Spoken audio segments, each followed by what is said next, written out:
Mesdames, Messieurs, bonsoir et bienvenue sur cette nouvelle édition d'information que nous débutons avec un léger retard et veuillez bien nous en excuser. Nous débutons ce journal par l'actualité dans nos régions et direction Tillabéri qui a abrité hier la cérémonie de lancement de la 12e édition du camp national des jeunes. Un camp qui s'ouvre sous le thème la jeunesse nigérienne face aux défis de la radicalisation, l'extrémisme violent, la migration clandestine et la citoyenneté. C'était en présence de notre reporter Abdourazak Léo.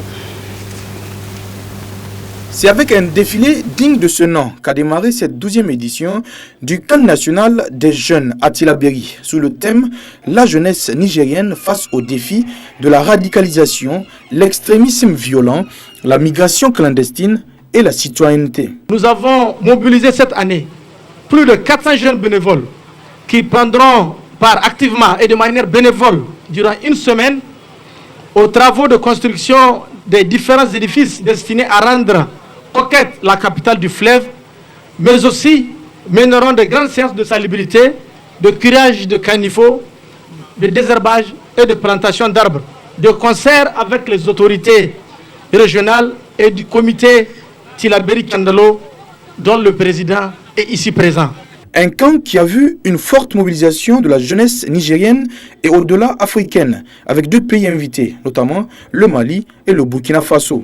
Cet événement constitue l'aboutissement d'un travail collectif entrepris par le ministère de la Jeunesse et des Sports et le Conseil national de la jeunesse du Niger, avec une particularité cette année, la présence parmi nous des jeunes venus du Burkina Faso et du Mali. Plusieurs discours ont marqué cette cérémonie d'ouverture qui, pour conscientiser, souhaitait la bienvenue ou saluer la mobilisation et souhaitait un agréable camp des jeunes aux participants. À travers le défilé, le Niger et ses voisins peuvent dire au Seigneur merci comme nous l'avons toujours fait. Nous savons que la relève est assurée. Nous avons des jeunes conscients, perspicaces et surtout soucieux du devenir de notre pays. La jeunesse constitue le pilier du développement d'un pays. En effet, les jeunes représentent un important potentiel sur tous les plans, programmes ou toute politique. Le développement doit prendre en compte pour la réussite de cette jeunesse. Les Nations Unies saluent les efforts déployés par les différents gouvernements de l'Iptako Gourma pour accompagner les jeunes à travers divers moyens d'intégration dans la vie socio-économique. Nous saluons ici au Niger tout particulièrement les efforts de son Excellence Mahamadou Issoufou, président de la République, chef de l'État, qui ne mène aucun effort pour assurer un avenir meilleur pour la jeunesse nigérienne. Aucun mot ne peut aujourd'hui exprimer ou témoigner ou qualifier vraiment cette mobilisation. Je voudrais, au nom du Premier ministre empêché, vous réitérer, population de Tillabéri, toute la reconnaissance du gouvernement. L'occasion également pour Aliou Oumarou et toute son équipe de remettre des témoignages de satisfaction, entre autres, au Premier ministre empêché, la représentante du PNUD ou encore aux bonnes volontés qui ont apporté leur soutien quant à la bonne organisation de cette 12e édition des camps des jeunes. Là où la jeunesse est, nous on est là aussi. Donc oui, on a mis à disposition, de leur disposition, 5 véhicules, dont une Hias qui est là pour tout leur séjour ici, pour les faciliter leur déplacement. J'ai été surpris, ça fait longtemps que je travaille avec Aliou. Oui, j'ai participé même l'année passée à Zender.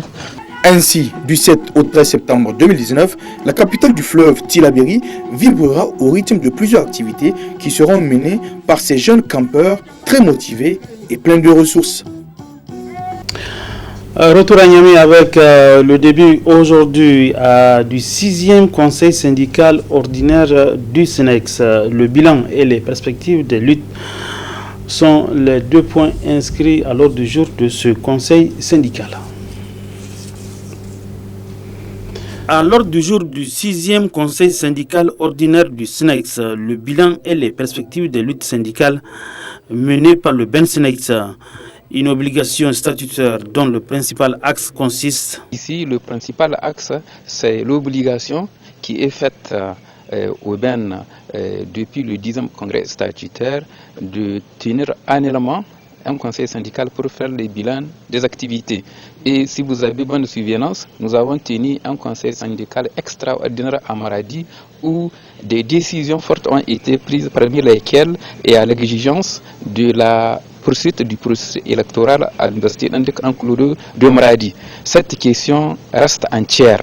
Malgré le protocole d'accord que nous avons signé avec le gouvernement le 23 mai 2019, c'est une question qui reste entière. Et nous avons eu 2 rencontres autour donc de ce protocole d'accord pour faire le bilan de sa mise en œuvre. Mais à la lumière des résultats, la question de l'élection du recteur et du recteur reste entière. En termes de perspectives de lutte, les participants du 6e conseil ordinaire du SNEX débattront de plusieurs points, objets de désaccord avec le gouvernement. Nous allons réfléchir sur qu'est-ce qui a été fait et qu'est-ce qui n'a pas été fait par rapport non seulement aux résolutions et recommandations du Congrès, mais aussi les décisions du Conseil syndical tenu à Maradi en juin 2019. C'est ça qu'on va évaluer pour maintenant repartir sur les nouvelles. Un mot de santé avec les échos de l'examen du concours de certification en santé et d'autres précisions avec nos confrères de la télévision Gaskia depuis Zender. Le but poursuivi par le ministère de la Santé publique à travers l'organisation de cet examen unique de certification en santé est de garantir dans l'espace CEDEAO en général et au Niger en particulier une meilleure santé à nos populations en mettant ainsi l'accent sur l'offre en soins de qualité par un personnel compétent et motivé et surtout bien fourni.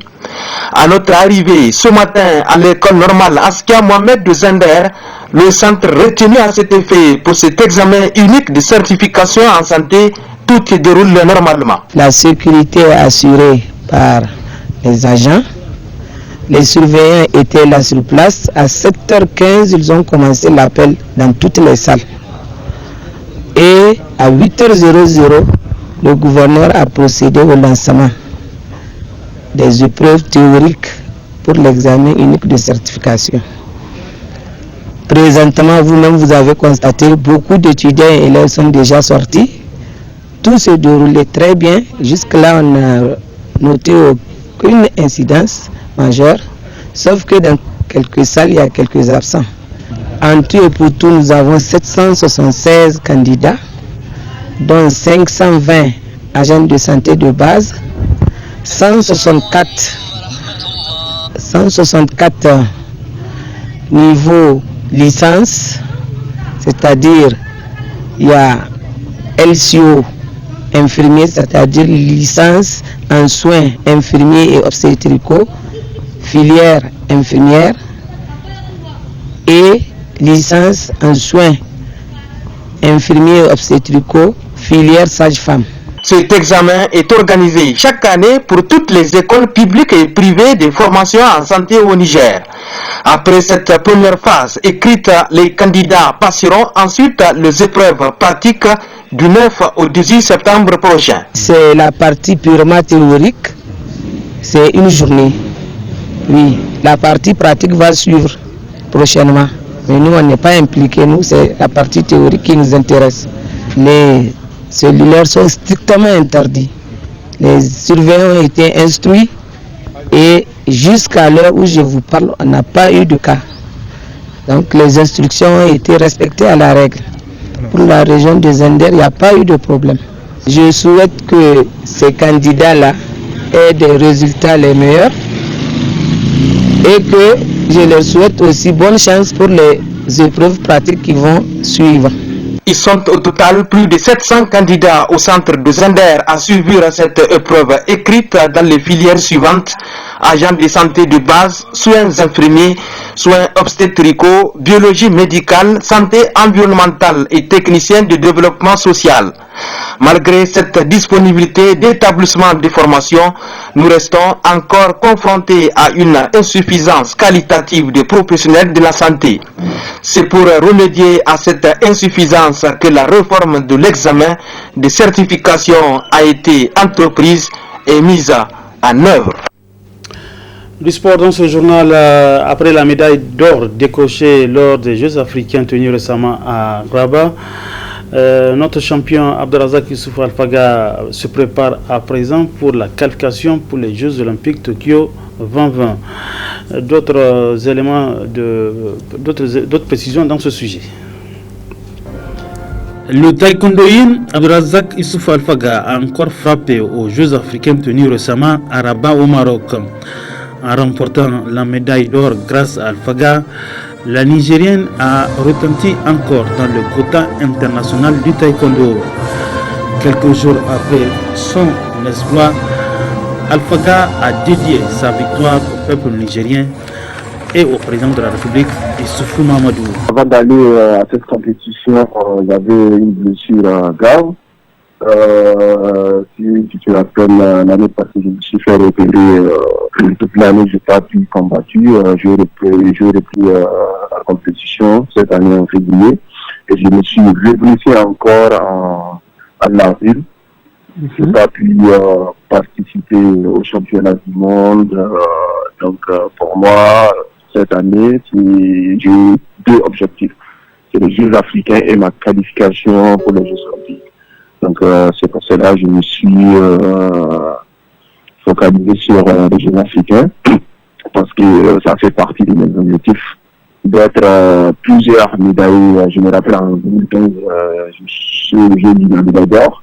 Pour moi, c'est de répéter encore à Rabat. Donc, le bon Dieu m'a aidé à décrocher cette médaille à Rabat. Après l'or décroché aux Jeux africains de Rabat, Abdelrazak Issoufou Alfaga a désormais en point de mire la qualification pour les Jeux olympiques de Tokyo 2020. Je cherche ma qualification sur le plan mondial. Je suis classé 3e, malgré tous les blessures, les manques de compétition, les compétitions que j'ai ratées. Donc vraiment, je dis merci au président de la République qui m'a donné tous les moyens d'être comme les athlètes européens, américains. Je suis ici en Allemagne dans de meilleures conditions, préparer toutes les compétitions pour présenter mon pays. Donc je suis classé 3e. Après les Jeux africains, j'ai le Grand Prix du Japon, et le Grand Prix de Bulgarie et le Grand Prix final à Moscou. Donc dans quelques jours, on va aller à Tokyo. Donc pour participer au Grand Prix. Donc pour moi, je vais juste aller garder des points parce que comme ma blessure, je dois contrôler aussi, je ne dois pas faire beaucoup de compétitions qui va encore toucher à ma blessure, je dois aller tout doucement. Donc je vais aller participer à cette compétition et préparer le Grand Prix de Bulgarie et le Grand Prix de finale parce que c'est les deux qui sont très importants pour moi et pour pouvoir me qualifier sur le plan mondial. Cet exploit des athlètes nigériens aux Jeux africains de Rabat est une preuve de la puissance et les bons résultats que le mouvement sportif nigérien peut engranger si le Comité olympique et sportif national nigérien et le ministère des Sports regardent un seul moment dans la même direction. Une brève de sport toujours avec ce match dans le cadre de la journée FIFA consacrée aux matchs amicaux. L'équipe nationale du Niger de football, le MENA, séjourne depuis quelques jours au Maroc, à Marrakech plus précisément. Hier, le MENA national a livré un match amical contre la Libye et le 11 national a perdu sur le score de 2-0. Prochaine sortie du 11 national, ça sera le 9 contre les Lions de l'Atlas du Maroc. Ainsi prend fin ce journal. Mesdames, Messieurs, Merci à vous de l'avoir suivi. Bon début de semaine à tous. Bonsoir.